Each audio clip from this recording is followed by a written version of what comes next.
we're James and Rosa, and we farm here at Tappenoff Farm, which is a small 8-acre ecologically designed farm in Aberdeenshire.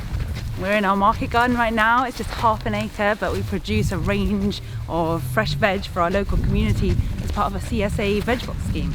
And as well as that, we've got various different systems here on the farm, from dairy animals. We've got chickens. We've got tree systems where we're growing wood fuel. Forest gardens.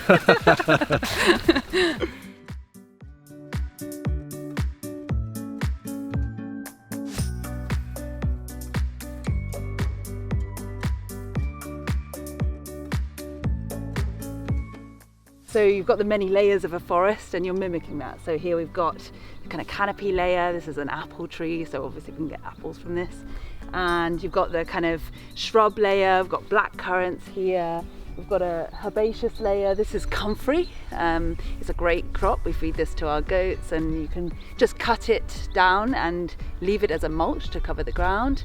And it's got a very long taproot, so it's really full of minerals and things that it's harvested from lower in the ground. We've got chives. We put these in the box. Mint that we can sometimes put in the box as well. We call these the forest garden tree rows. In between our plots that we rotate our crops around, we use that area and we produce things in it, but also support our pollinators and different beneficial animals. And you know, the soil is really nourished here because we're constantly mulching it and adding all of this matter to it. The business model that we use is a CSA, or community supported agriculture. We ask this commitment that they pay for their amount of vegetables that they're going to get over the 22-week period at the start of the season when we need it. So when we need to buy seed, when we need to buy compost.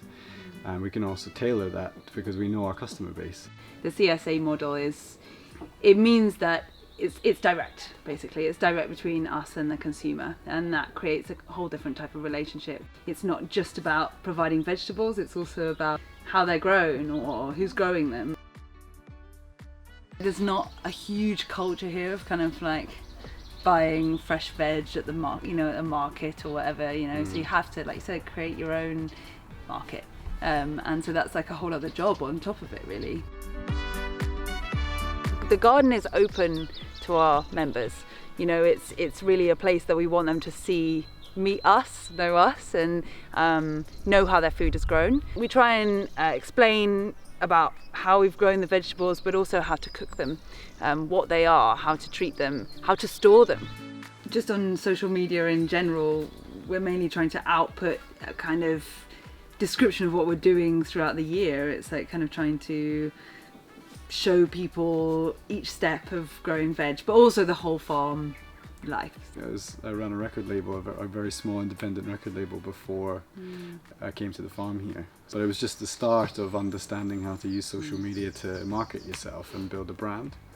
And then, so now as a small farmer, I've been able to transfer that in many ways, from advertising ourselves, knowing how to use social media, how to small-scale design, how to make our logo, etc., merchandise, to developing and like editing and producing these videos, these vlogs that we make, where we're uploading every week now and have done for the last 4 months.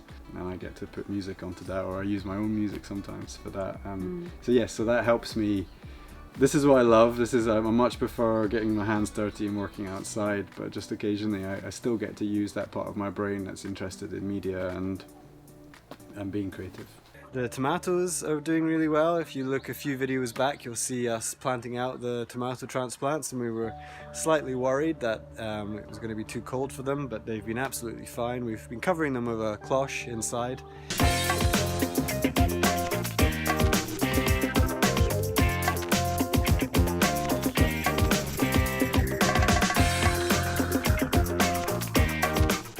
Through our website and through our interaction with our members, we do talk to them as, we are your farmers. We are growing this food for you.